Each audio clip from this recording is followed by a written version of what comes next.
What's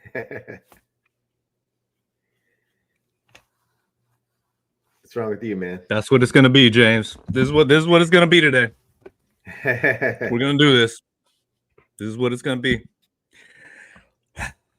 All right, let's start the show. 33 trips. He's had 24 touchdowns, 7 field goals. Going for the end zone here. Got a man. Touchdown. Cables. Got it for 6, 18 yards.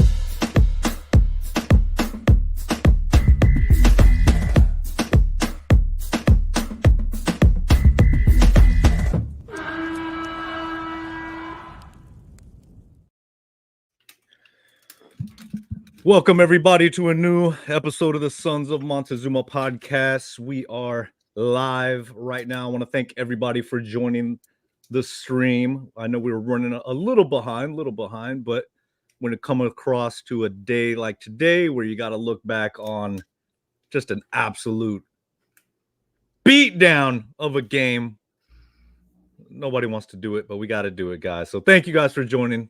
Make sure you hit that like and subscribe button before you do anything else. Doesn't cost you $1, and we really appreciate it because we work hard at this thing.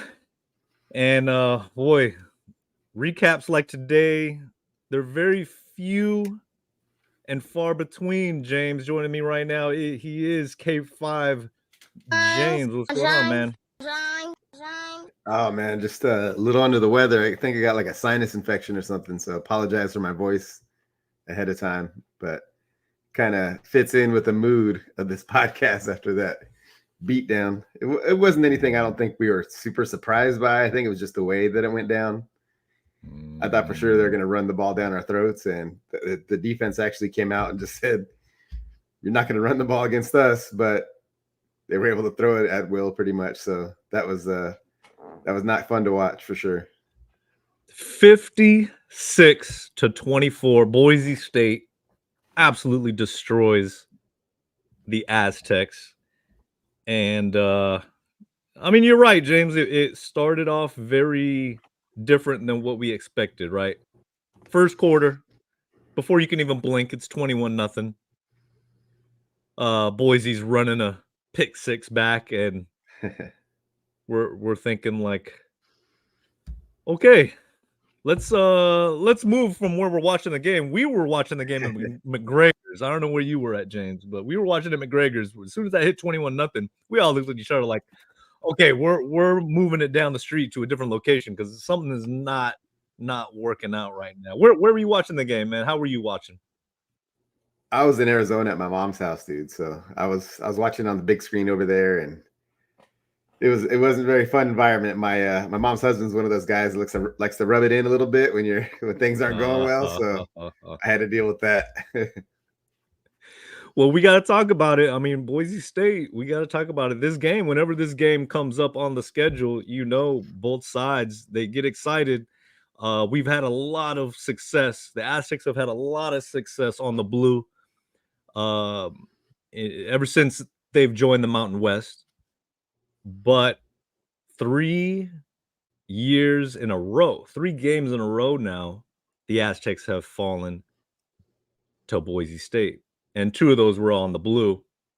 How do you explain it, man? I mean, those last 2, as we spoke in the preview, the Aztecs jumped out on top in both of those, only to have Boise run away with it. And now coming against Genty, the Heisman candidate, and, he lived up to it.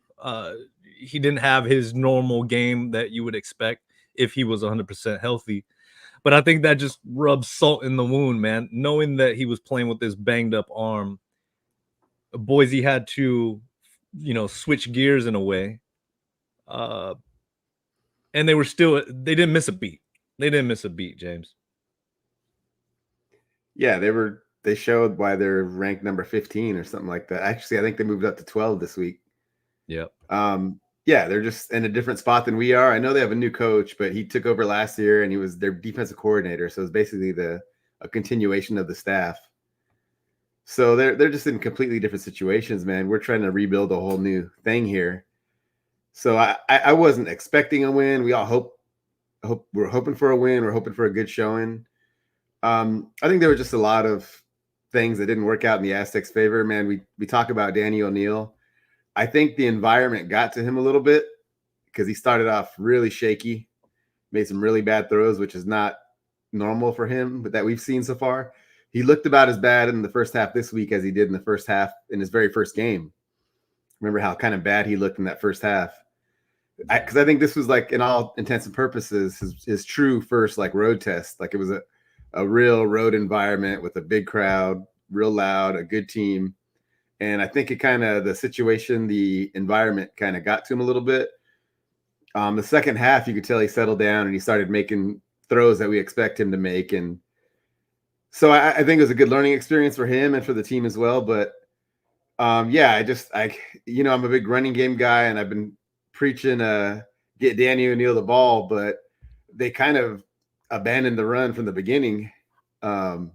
And it wasn't until finally they started giving the ball a little bit more to Cooper. He broke a long run that kind of changed things. So, yeah, I kind of maybe this is one of those games I should have stuck to the run a little more.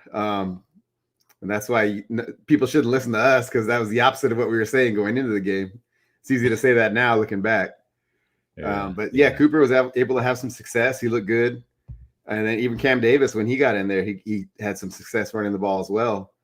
So there were some positive signs to take away from it. But, yeah, it was there's not much you can take away from it. Well, I had the challenge of writing this article, and I didn't want to do a normal recap, but I entitled it basically three winners and 3 losers out of this game. Try to think as hard as you can, James. I'll let you know, obviously, in the article what I put: 3 winners, 3 losers. The losers were okay. The team lost, right? It wasn't a good loss. So you have a lot of different areas you could choose from, and the first one I had to put was the coaches, right? I understand the task at hand, rebuilding this team, the offensive style, the schematics, the turnover of the roster and all that good stuff. But like we just said, James, trying to attack through the air, and coach, he was, to his credit, he wore it after the game in the presser. He wore it.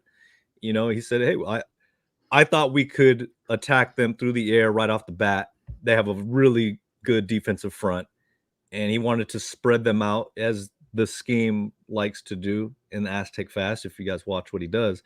But that was his thing, right? And I think his philosophy was kind of like, okay, let's get Danny settled in, get him a couple easy throws, get the ball rolling. But that first drive, the first 2 throws almost got picked off. You get a penalty, you got a punt, and it was just downhill from there.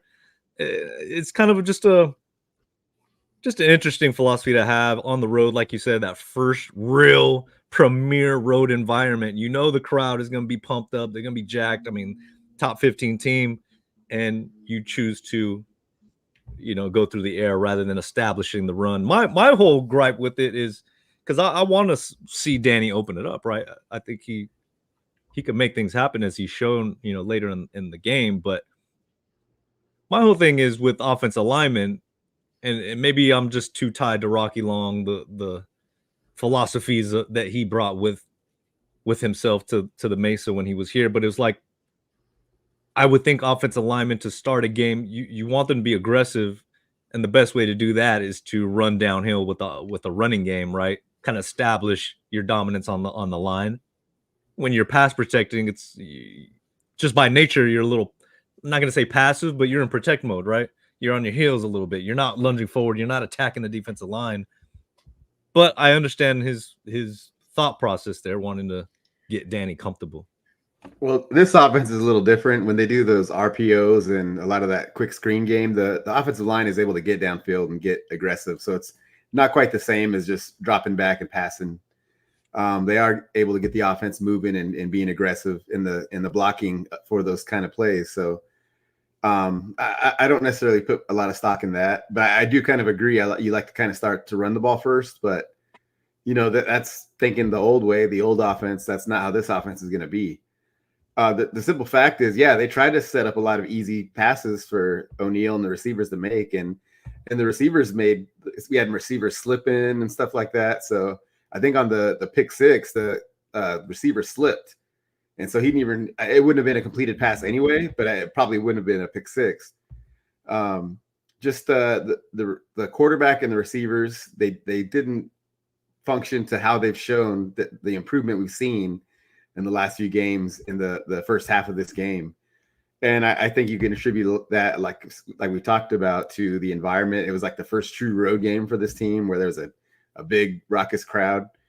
So I think that had a little bit to do with it. And they're just you got to tip your hat to Boise State. They're just a good team this year, man.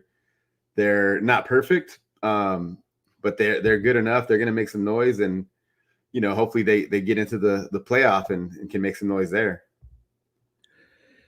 Yeah, I wasn't a believer, to be honest with you, and seeing how UNLV kind of, I'm not going to say they put the clamps on Genty, but they did bang him up. He was hurting after that game, and you saw it against us. Maddox Madsen, their quarterback, 24 of 32, 307 yards, 4 touchdown passes, and I believe 3 of them went to Caples in that first half. Boise was just getting whatever they wanted. The defense was another one of my losing sides in this game, because it's one thing to struggle on offense, but Boise was getting whatever they wanted offensively, and that was with a banged up Genty, like I'm saying, man. So I hear your pushback on the offense, but when it comes to the defense, I think we just have to recognize Genty is that special. He takes all the focus of a defense on him. And then, hey, offensive coordinator for Boise is he's probably taking a big pay cut to be there right now. If anybody knows who he is, you recognize he's a outstanding offensive coordinator, Dirk Cutter, and he's got that thing rolling, man. Anything he wanted schematically, I mean, their guys were open. They tried to run a flea flicker and they failed on the flea flicker. So hey, yeah. They didn't need it. But anything they wanted, they were getting. And Madsen, the quarterback, was just picking us apart, putting the ball in tight windows. And most of the time, it was guys that were just beating their one-on-one matchups. So disappointing, unfortunately. Yeah, the focus that the defense put on stopping Genty left a lot of bad matchups. There were times we had, Latuli covering a receiver and things like that. And it just they were out schemed. They were so focused on stopping Genty that it allowed a lot of other things to open up. And to his credit, Max Madsen had like the game of his life. So there's not a whole lot you can do about that. Like I said, I think I said it right after the game. Just remember it for next time we play them, and let's try to get some payback. But other than that, like, forget about this game, man. Flush it, move on to the next. We got games that matter coming up. I don't think anybody came into this game expecting a win, so you shouldn't be surprised by the result, really. The more important games starting Friday. Friday is a huge game. It's basically a must-win. If they don't win Friday, the bowl hopes are pretty much done, I think. Yeah, that's the hard reality, man. I like what you're saying. It's not fun to be in this position. Joe Guerra says, imagine how good it will feel when, like your basketball mindset, you will be perennial top-tier football power. Believe, SDSU Nation, it will happen. Thank you, Joe, for the stealing James' power of positivity, or writing on the back of that. It's coming. It's on the way. The fan base, I get it. We're fans. We're passionate. So we are going to carry a lot of this grief, scouring all over Facebook and then, the chat boards and everything. A lot of people are it's easy to second guess everything at this point, right? When you're at your lowest. But I hear what you're saying, James. This wasn't a game that I think anybody was expecting to be a probable win. You just don't like to see it go down like this. Dude, we played 2 top 20 teams in the last 2 games, and we should have won one, and we got blown out in the second one. But it's not like these were games that they should have won and they let slip away, where they overmatched their opponent, and so I don't understand all this talk about the coach and as far as like should he have the job and that kind of thing. Like it's way too early to be talking about that stuff, man. We knew, we talked about going into the season, we were hoping things would gel quickly and they could surprise people. But I think the bowl game was kind of like we got it. Like that's our goal for this year. And so even if we miss it by a game or two, I don't think that's anything crazy that we should be down on the program or down on the coaching staff. This is a whole flip of this program, man. It's a whole change of the mindset of the way they do things on offense and defense. It's going to take a little bit of time to get it going, get the right guys, the kind of guys that this coaching staff wants. So I think anybody talking about, oh man, this is a bad hire, or like these coaches, we got to get rid of them, I think that's crazy to talk about stuff like that right now, man. Where's that sound effect? There is no tomorrow. There is no tomorrow. Okay. Well, we gotta listen to wisdom here. Justin Golden, I'll see you in just a little bit. We've played good teams this year, and they've all been close. Boise's the only not close game this year, and it's the team with 1 loss, and the loss was a close game to number 1 undefeated Oregon. Good point. It's a great point. They had Oregon on the ropes, guys, and Oregon is destroying everybody right now, dude. They put a whooping on Michigan. So, whoo. Okay, Vinny, what's going on? Vinny says Aztecs beat New Mexico by 10 on Friday. He's calling his shot. He's calling his shot. Okay, all right. I can see that. Okay. Well, let's transition the talk just a little bit. And before I go any further, thank you, Angelica, for the $2 super sticker. That's very helpful, guys. You guys can support us in these supers and all that good stuff. It helps keep our momentum and youthful exuberance in James's beard. It's coming back once again. It's coming back. No, I haven't shaved. It'll be back in like a week, dude. So thank you, Angelica, for that. Really appreciate it. And hey, we got a big one on Friday. Can we put a bow on this Boise game, man? I mean, it's something we've had to review for these last few days. I mean, the winners in this Boise game. I don't want to move on completely without acknowledging Jordan Napier, right? Jordan Napier, he's got a knack for the big play. Freshman wide receiver number 19, wearing Pumphrey's number. Okay, we know how Pumphrey feels about that. Spoke about it with us, Jordan's slowly earning that number. But Jordan Napier, 8 catches, 79 yards with a touchdown. Mekhi Shaw got in the action with a late touchdown grab. Fantastic grab in the end zone. Great for him. I know his family is super, super pumped about that. And the special teams. Hey, say what you will. Special teams, they've been consistent. They've been doing their job. Tyler Pastula, really, really good night punting. Of course, Gabriel Placencia, he's been perfect since getting that starting job back. And even Trey White got in the mix on a fake punt. So another converted fake punt. They got that down pretty well. Yeah, man. Like I said, there are some good things to take out of it. The second half, the passing offense finally started. I think O'Neal settled down and he was starting to hit those throws that we were expecting going into the game. And Napier, man, he makes plays. He's kind of coming into his own as a guy that's going to be a playmaker. Lewis Brown was a little quiet. He was Boise's best corner, kind of shadowed him the whole game from what I could recall. So that was kind of disappointing. I was hoping to see him make an impact. Hopefully they'll take all that and we'll come out firing on all cylinders on Friday, man. I'm excited. Okay, well, guys, let's look at the standings a little bit, guys, because we know, like we said this week, we got to go 6-6 if we want to get a whole invite or just to be eligible, right? 6-6 is the bottom floor. As you look at the standings right here, Boise is clearly in first place. Colorado State surprising me right now, dude. They they beat Nevada, Reno, which is absolutely terrible this year at 0-4 in the conference. But I don't know if you saw it, James. Colorado State, they had a kickoff and they kicked it off. Yeah. And the Nevada player, like, he touched it. The ball rolls in the end zone. By the time he even gets to it, Colorado State's already ran down the field and recovered in the end zone for a touchdown on their own kickoff. Like, ridiculous. Yeah, I saw that play. It was, man, talk about a brain fart, dude. That was pretty bad. That was an intriguing game because Colorado State's coach, that was his first time going back to Reno because he was Nevada's coach, right? When they had Carson, what was his name? Carson Strong or something like that. Anyways, big gunslinger. So he went to Colorado State, like, woo. But they're doing well. Man, he's got the Rams.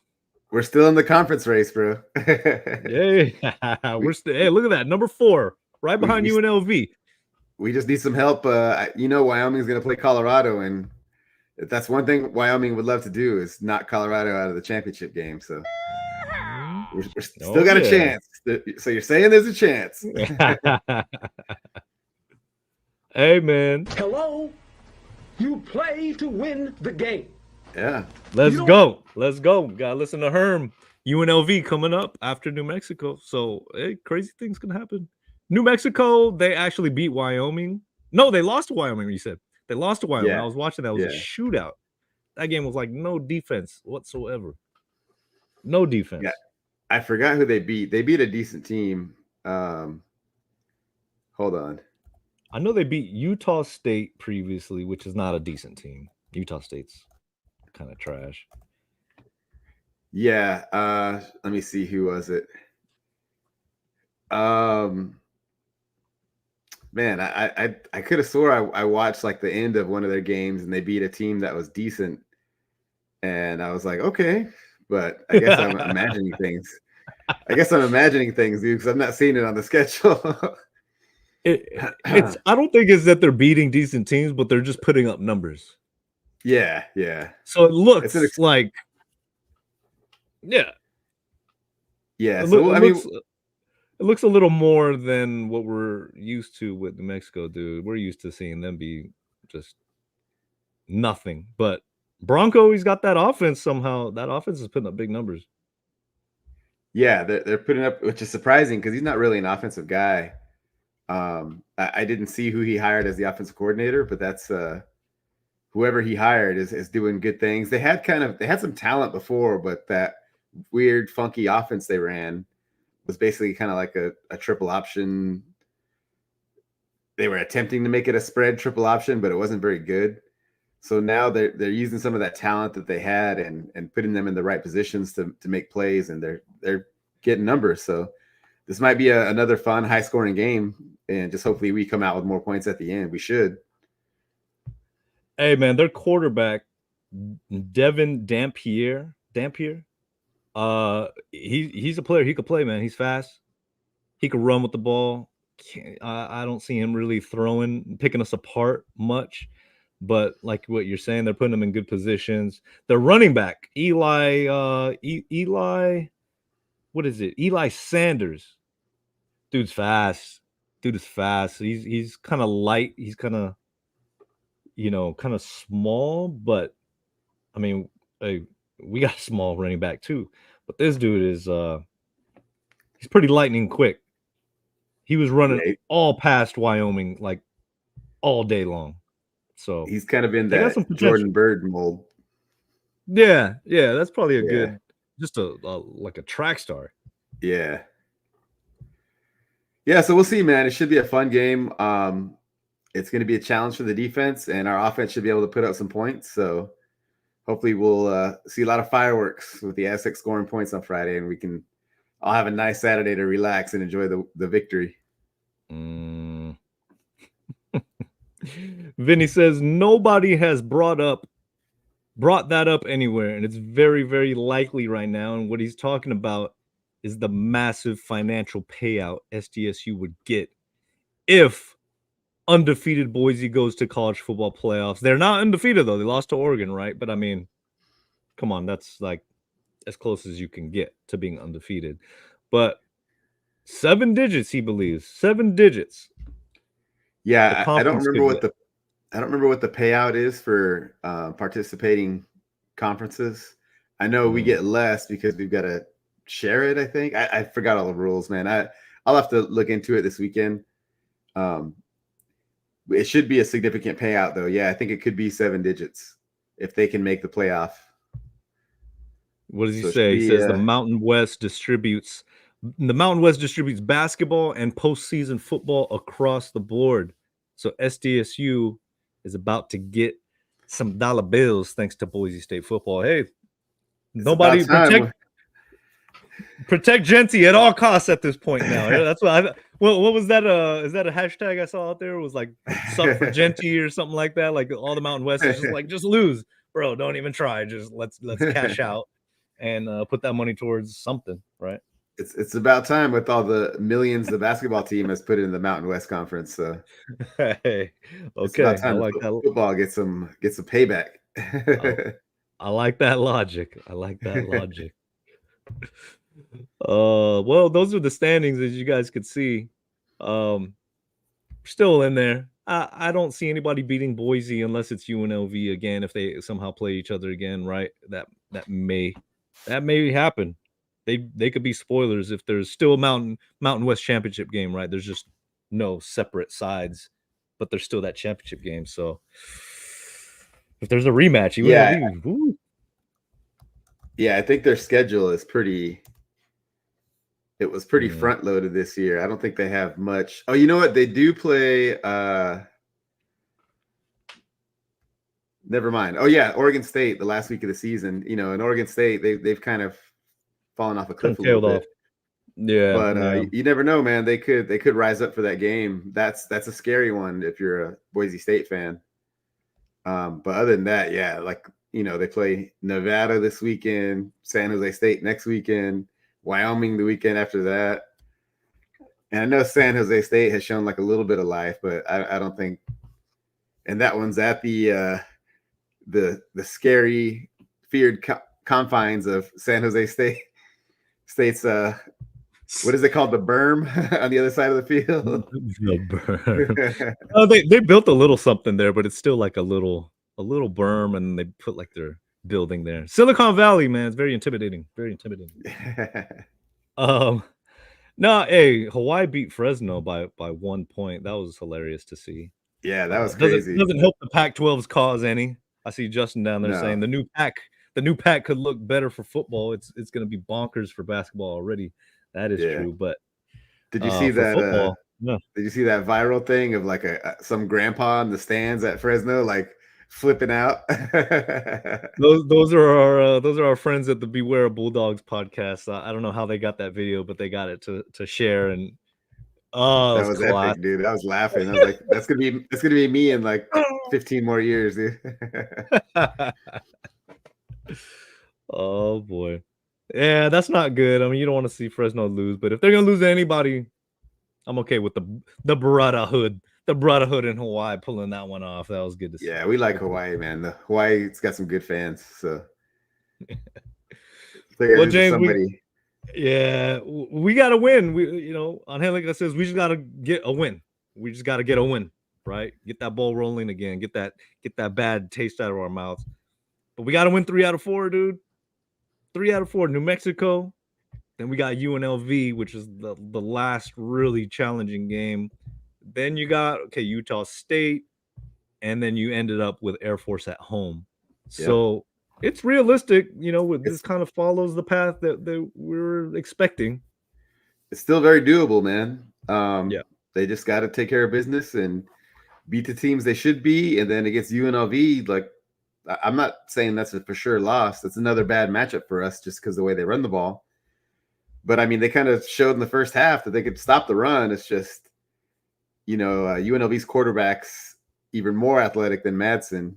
He's got a better arm, but he's not as accurate. So that's it it could be good for us. Maybe he's more prone to throw an interception or something like that. So we'll see how it goes, man. Let's get this win Friday though first.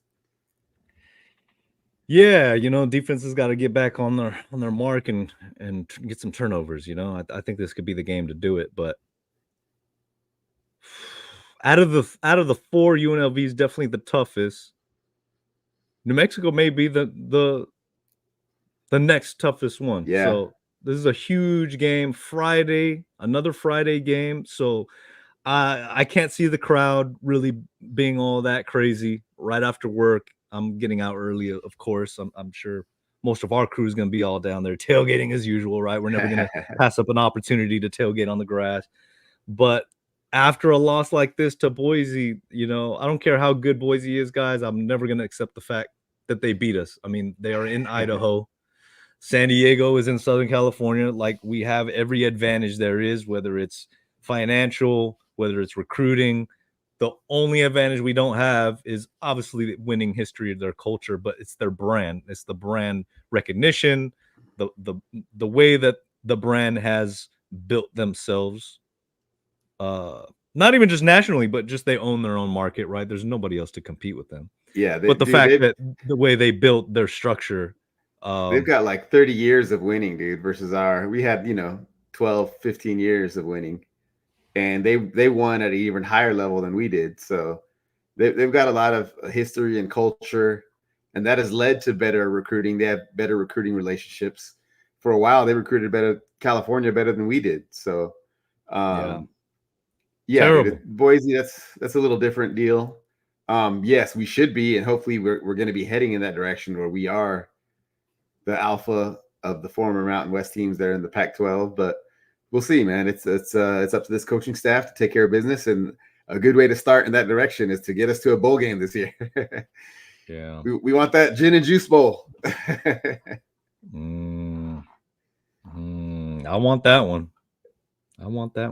Okay, James. But before we start to wind things down, because guys, I got SD Sports Fiend. He's waiting at home, chomping on a towel like Tarkanian, ready to go. We got our basketball season preview coming up immediately following after this live stream. But before we wind things down, James, I'm seeing in the comments, and it's something that we've mentioned all season long, but at this point, I mean, okay, we all see the talent that Cooper has at running back. But everybody keeps asking, okay, what's going on with Armstead? What's going on with Lucky? You're seeing Cam out there get some run, and he's looking pretty good when he gets the carries. Obviously the strategy in this game wasn't to go run heavy. It was to start off passing. So, I mean, there's different philosophies going on there. But I can't really explain it, why a whole season goes on, James. I mean, we are already past both the buys weeks. We're coming down to the last final 4 games of the season. Armstead and Lucky have yet to even get a carry, unless I missed it somewhere. Unless I missed a carry or two, I haven't seen them get hardly anything. Maybe Jalen had 2 carries or something like that. I think they both had some carries in the first couple games. I don't know. Maybe they're redshirting him, dude. I have no idea. I mean, does Armstead? You were a big Armstead guy when we first came in. So yeah. I don't even know. Does he even have any eligibility left? Can you? I am not positive, man. I'd have to look it up. But I think it seems like Cam Davis has passed the other 2 backs as the number 2 guy. So I don't know, man. Well, I think maybe because Armstead is a similar runner to Cooper, or he's more of a downhill runner. Cooper's obviously a different running back, a different style running back, but their running styles are closer than a guy like Cam Davis. Maybe he wants that different look with a guy like Cam Davis. But I don't know, dude. We don't see what's going on at practice every day. Guys may not be being able to retain the offense and pick up the offense quite as well, and maybe Cam Davis just has. We don't know. We're not seeing it. I do like that he's starting to put in another running back, period. I don't care who it is. It's good that they're starting to give another running back more carries, just because it's going to help keep Cooper healthy for the rest of the season. And we're going to need him if we want to try to make that bowl game. Yeah. Well, It's too bad. It really is too bad. I mean, these are obviously guys that they've proven that they have the ability here at State, Yeah. and to not get any run, that's just it feels like such a disservice. It feels like a disservice. But what can you say? I'm not there at practice to see how are they Yeah, performing in practice. Are they getting reps in practice to even compete with the ones? Like I couldn't even tell you guys that, and I don't know if anybody's really even asking that question. Yeah, the San Diego media when it comes to asking San Diego State questions. I mean, hey, hey, it's no knock on Cooper, right? I mean, Cooper, believe me, Boise had Cooper's quotes at the beginning of the year up on that bulletin board in that locker room when he was talking about Genty. He's not in the same class as me, all this kind of stuff, right? And we talked about it, right? We didn't think it was trash talk, but it was just his honest opinion. So what we're saying here is just honest opinion, it's not trash talking. I mean, Cooper is amazing running back. But when you look at the production, it's not all on him. It's the offensive line. It's everything. It's the reads from the quarterback. It all goes hand in hand. Yeah. I think, unfortunately, we haven't been in a position in many games where we're trying to run the clock out. Yeah. And I think that's where you would start to see more other guys get carries. A guy like Armstead, you bring him in when you have a big lead and you want to milk the clock out. You let him just pound away at the defense. So that could be part of it as well. As they just situationally, there haven't been a lot of situations for them to put in guys like Sutton or Armstead that are bigger, more physical backs. So I don't know, man. But it'll be interesting to see. We still got 4 games, hopefully 5 left. Yeah. We're keeping our fingers crossed. Yeah. Well, hopefully Boise can get in that bowl, bring us some money. Bring me my money is that video. I love that video. I gotta bring hey, what can you say, guys? I made a comment to T-Mac. Thank you for joining us, T-Mac. He says Boise can rebuild and still be competitive. The thing with Boise is and I just said in the comments, they don't let things get too far down that they have to rebuild, right? They keep things rolling. If there's an issue, if they feel like things are coming off the rails, they can't really afford it, right? You got to nip that thing and transition somehow. But yeah, because if they ever fall off, there's almost no way they can get back up. Because if they have a string of bad seasons, that could be curtains for that football program because they don't have the recruiting base, they don't have the financial wherewithal.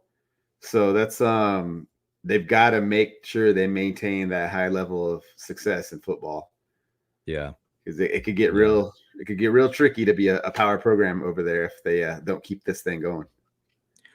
I think that goes well with what Angelica's saying, right? Get that W. It's not just for the team, but the school too. I mean, Boise, right? If you're not winning in Boise, that community is gonna what is there to grab onto, to latch onto? In San Diego, there's a lot of different things to really invest yourself with, and your heart and your emotions and your money and all that good stuff. But in Boise, it's like, no, that's it. That's the big deal. It's the big show. We need these wins in this bowl game for the school too. Couldn't agree more. Yep. And the O-line. Thank you, Joe. Good to see you. Good to see you making it in. Group of guys just trying to battle, especially with the turnover on the offensive line. I think that obviously never gets enough attention as the O-line in the trenches. The games are they had another go. Man. Bryant went down again in that game. I don't recall if he ever came back. So yeah, they've just been battling injuries. We knew they were thin to start the season. Luckily, we've had some JC guys that they recruited this year kind of step up and provide some decent play. Guys that hadn't played FBS football before, and they're in there contributing, starting right now. So yeah, it's been a battle with that offensive line, losing all the guys we were hoping were going to be the main guys on the offensive line. I think we're down 2 of them, or one's going in and out. One was done for the season. So yeah, it's rough. They've been battling. They played decently, man.